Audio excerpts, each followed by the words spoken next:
वरिष्ठ भारतीय विपक्षों के एक उच्च स्तरीय प्रतिनिधि मंडल के साथ रूस के कलमिकिया गणराज्य के लिए रवाना हुए। बता दें कि 11 और से 18 अक्टूबर तक राजधानी एलिस्टा में एक प्रदर्शनी आयोजित की जाएगी, जिसमें भगवान बुद्ध के पवित्र अवशेषों को प्रदर्शित किया जाएगा।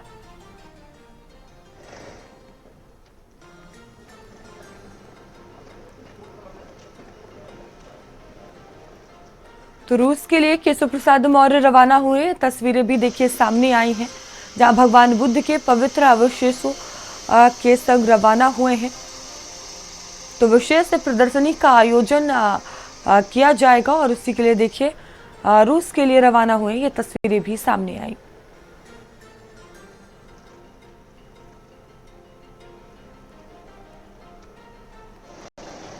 वहीं देवरिया के महर्षि देवराहा बाबा मेडिकल कॉलेज की पानी की टंकी में बीते 6 अक्टूबर को मिले अज्ञात शव की पहचान हो गई है। मृतक महाराष्ट्र के ठाणे जिले का रहने वाला इंजीनियर अशोक था। शव की पहचान के बाद कई चौंकाने वाले तथ्य सामने आए हैं। जहां अशोक गावड़े महाराष्ट्र के ठाणे का रहने वाला था। परिवार से अलग रहने के बाद वह 22 सितंबर को अपने ससुराल गोरखपुर पहुंचा और अपने साले से 1000 रुपए लेकर यह कहकर निकला कि मुंबई जाना है और वहीं से गायब हो गया। जिसके बाद 27 सितंबर को गोरखपुर रोड के पूर्वी चौराहे पर सड़क के किनारे बीमार अवस्था में मिला, जिसे एक स्थानीय व्यक्ति ने 108 एम्बुलेंस में देवरिया मेडिकल कॉलेज पहुंचाया, जहां अस्पताल के रजिस्टर में अशोक गावड़े मुंबई नाम दर्ज है। डॉक्टरों ने उसे सर्जिकल वार्ड में भेजने का निर्देश दिया था। सूत्रों की माने तो वह सर्जिकल वार्ड में भर्ती था, लेकिन इसके बाद अस्पताल प्रशासन के पास कोई जवाब नहीं कि मरीज कहां गया।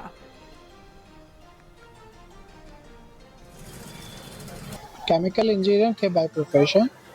फिर अपनी जॉब छोड़ के उन्होंने एक फैक्ट्री लगाने की कोशिश की। फैक्ट्री अनसक्सेसफुल हो गई, नहीं लग पाई। धीमे धीमे उनके पैसे भी ख़त्म हो गए और फिर डिप्रेशन में चले गए। तब उन्होंने शिनाख्त कराई, फ़ोटो दिखाया तो शर्ट की वजह से मैंने उनको पहचाना। तो मैं कहा लेकिन एक और फ़ोटो थी, उससे मैं नहीं पहचान पा रहा। पटरी पर जो है एक आदमी पड़ा हुआ था जिसके पैर में गहरा घाव था।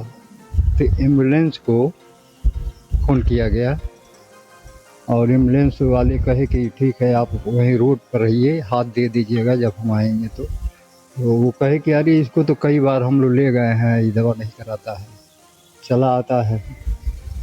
तो फिर उसको जो है अपने गाड़ी पे ले गए। कुछ दिन पहले की घटना है जिसमें एक पानी की टंकी में शव मिला था। उसके विषय में जानकारी मैंने उनसे मांगी गई है, क्योंकि काफ़ी कुछ दिन पहले की घटना है। और जैसे ही मुझे इस प्रकरण की जानकारी हुई, जगह स्थल का निरीक्षण किया सीएमएस साहब के साथ जाकर और चीज़ों को देखा है और विस्तृत रिपोर्ट के लिए मैंने सीएमएस साहब को पत्र लिखा है।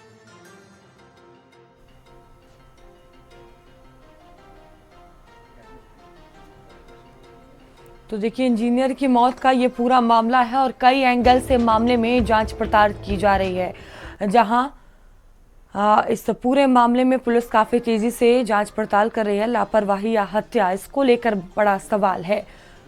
तो परिजनों से भी पूछताछ की जा रही है।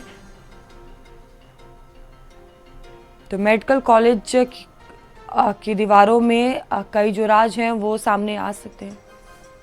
और मनीष हमारे साथ जुड़ चुके हैं। मनीष, मामले में क्या अपडेट है, किस तरह से जांच पड़ताल की जा रही है? मौरी, मैं आपको बता देना चाहूंगा कि देवरिया में बीते 6 अक्टूबर को एक अज्ञात शव जो है पानी की टंकी पे मेडिकल कॉलेज में मिला था। उस समय सनसनी फैल गई थी। लोगों ने इसकी शिकायत जब मेडिकल प्रशासन से की तो मेडिकल प्रशासन ने जब उसको देखा तो उसमें एक शव बरामद हुआ। वो अज्ञात के रूप में बरामद हुआ, लेकिन बीते कल जो है उस शव का शिनाख्त कर लिया गया परिजनों द्वारा और पुलिस द्वारा। उस शव का शिनाख्त कर लिया गया। ऐसा बताया जाता है कि मुंबई का रहने वाला अशोक गावड़े के नाम से था। ऐसा बताया जाता है कि जो अशोक गावड़े है बहुत पहले जो है केमिकल का इंजीनियर था। उसने एक फैक्ट्री में हटाई थी, फैक्ट्री नहीं चली तो अवसाद में चला गया और उसकी मानसिक स्थिति खराब हो गई। किसी तरह अपने ससुराल वो आया था। 12 साल बाद ये बताया जाता है कि गोरखपुर अपने ससुराल आया और अपने साले से मिलकर उसने 1000 रुपये भी लिए। उसके बाद मुंबई कह के निकला। लेकिन 27 सितंबर को देखा गया कि वो देवरिया में मिला, जहां एक व्यक्ति सड़क पर टहल रहा था। उसने 108 एम्बुलेंस को सूचना दी और 108 एम्बुलेंस ने मेडिकल कॉलेज उसको पहुंचाया, जहां मेडिकल कॉलेज के इमरजेंसी वार्ड में रजिस्टर में इसका नाम दर्ज है। लेकिन सबसे बड़ा सवाल यह है कि ये अशोक गावड़े जब इमरजेंसी में आया तो 27 सितंबर के सूत्रों की माने तो वार्ड में गया था, लेकिन उसके बाद से उसका पता नहीं चल पाया और बीते 6 अक्टूबर को शिकायत के बाद उसका देखा गया तो 100 पानी की टंकी पर मिला। सबसे बड़ा सवाल यह है कि 5वीं मंजिल पर इतना गंभीर बीमार व्यक्ति किस तरह से चला गया, ये सबसे बड़ा सवाल होता है। दूसरा सबसे बड़ा सवाल मैं आपको बता दूं कि जो पानी की टंकी है लगभग 12 फीट से अधिक की उसकी ऊंचाई है और उस पर चढ़ने के लिए ना तो कोई सीढ़ी है ना तो कोई रास्ता है। आखिरकार यह इंजीनियर गावड़े वहां पर कैसे पहुंचा।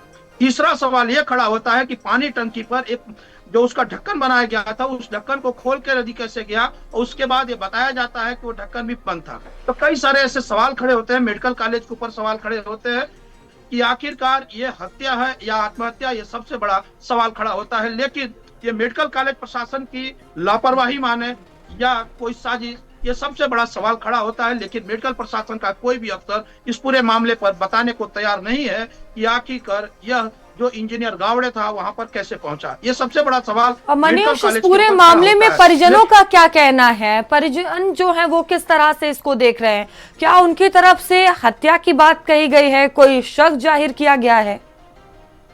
ये देखिए, मैं आपको बता दूं कि जब से इंजीनियर गावड़े का जो मृतक है उसका दिमागी हालात जब ठीक नहीं थे, वो 4 सालों से अपने परिवार के संपर्क में नहीं था। उसकी पत्नी भी आई थी, उनका साफ तौर कहना था कि 4 सालों से मेरे उनके कोई संबंध नहीं थे।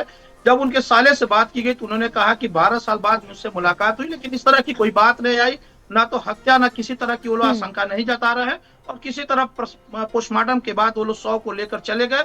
लेकिन सवाल इस बात का खड़ा होता है कि ये मेडिकल प्रशासन क्या कर रहा था। मेडिकल प्रशासन ने यदि अज्ञात के रूप में ही वो मरीज भर्ती था तो मेडिकल प्रशासन ने इस पे क्या किया, सबसे बड़ा सवाल खड़ा होता है तो मेडिकल प्रशासन पे। हालांकि पुलिस इस पूरे मामले की जांच जरूर कर रही है, लेकिन इस मामले पर कोई भी अभी तक कार्रवाई नहीं हुई है। केवल और केवल देखा गया तो जब देवरिया की डीएम दिव्या मित्तल ने इस पूरी मामले का संज्ञान लिया, जांच कराया, दौरा किया मेडिकल कॉलेज का, तो उसमें उन्होंने जो है एक शासन को लेटर लिखा जिसमें निवर्तमान जो राजेश बर्नवाल यहाँ के प्रिंसिपल थे उनको हटा दिया गया।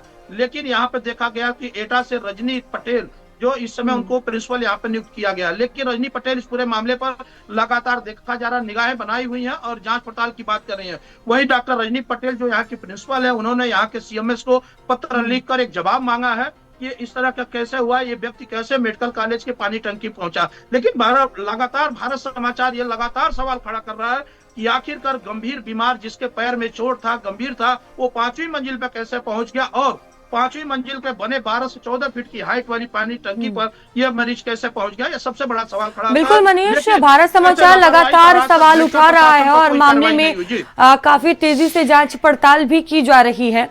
मनीष, अगर अभी पूरे मामले को देखें और पुलिस का अभी क्या कहना है, अभी तक जो जांच पड़ताल हुई है इस मामले में? देखिए, मैं आपको बता दूं कि जब पुलिस से इस पर लगातार संपर्क करने की कोशिश की जा रही है तो पुलिस का कोई भी इस तरह का बयान नहीं आ रहा और लगातार पुलिस का यही कहना कि जांच की जा रही है। आखिर कौन सी वो जांच हो रही है कि आज 5वां दिन बीत गया है, लेकिन किस तरह की जांच हुई कि आज तक एक एफआईआर भी दर्ज नहीं हुआ, यानी कि एक अज्ञात के रूप में भी एफआईआर दर्ज नहीं हुआ। तो सबसे बड़ा सवाल खड़ा होता है कि आखिरकार व्यक्ति इंजीनियर था तो कैसे पहुंचा, केमिकल फैक्ट्री लगाया, ये बड़ा है। लेकिन कई तरह की गुत्थियां उलझ रही हैं कि आखिरकार हत्या है या आत्महत्या है, तो एक सबसे बड़ा सवाल है। लेकिन पुलिस ने भी अभी तक कोई इस पर कार्रवाई नहीं की और जांच की बात कर रही है। जी ठीक है मनीष, बने रहिएगा आप हमारे साथ। तो देखिए, इंजीनियर की मौत का मामला है और भारत समाचार इसको लेकर कई तरह के सवाल उठा रहा है और पुलिस की तरफ से भी अभी इस पूरे मामले में कोई बयान सामने नहीं आया है। वहीं अगर अस्पताल प्रशासन की बात की जाए तो वो भी इस पूरे मामले में चुप्पी साधा हुआ है और कई राज ऐसे हैं जो मेडिकल कॉलेज के दीवार में इस वक्त दफन है। फिलहाल मामले में जांच पड़ताल की जा रही है, कई तरह के सवाल उठ रहे हैं।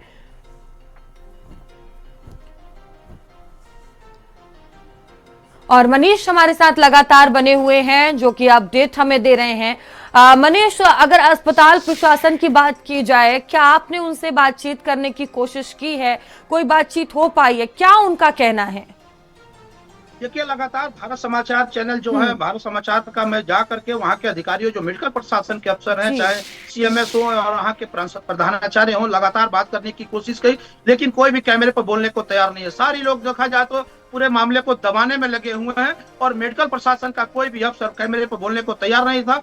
जब नवागत प्रिंसिपल ने जब यहाँ पे ज्वाइनिंग की, उनसे जब बात की गई तो उन्होंने भी गोल मोल जवाब देते हुए ये कहा है कि इसकी जांच कराई जा रही है, इसकी रिपोर्ट मांगी जा रही है। सबसे बड़ा सवाल खड़ा ये होता है कि जो ये मृतक यदि 27 तारीख को रजिस्टर में उसका दर्द है मेडिकल इमरजेंसी में, तो उसके बाद वो कहाँ गया, ये सबसे बड़ा सवाल है। लेकिन मेडिकल प्रशासन, मेडिकल कॉलेज का प्रशासन ये क्यों नहीं बता रहा है आखिरकार ये व्यक्ति कौन था, वहां कैसे पहुंचा। इसके पास कोई जवाब नहीं था कि पहचान के बाद भी ये मेडिकल प्रशासन नहीं बता रहा है कि ये व्यक्ति पानी के टंकी तक कैसे पहुंचा। ये सबसे बड़ा सवाल है। कहीं ना कहीं ये राज छुपा हुआ है।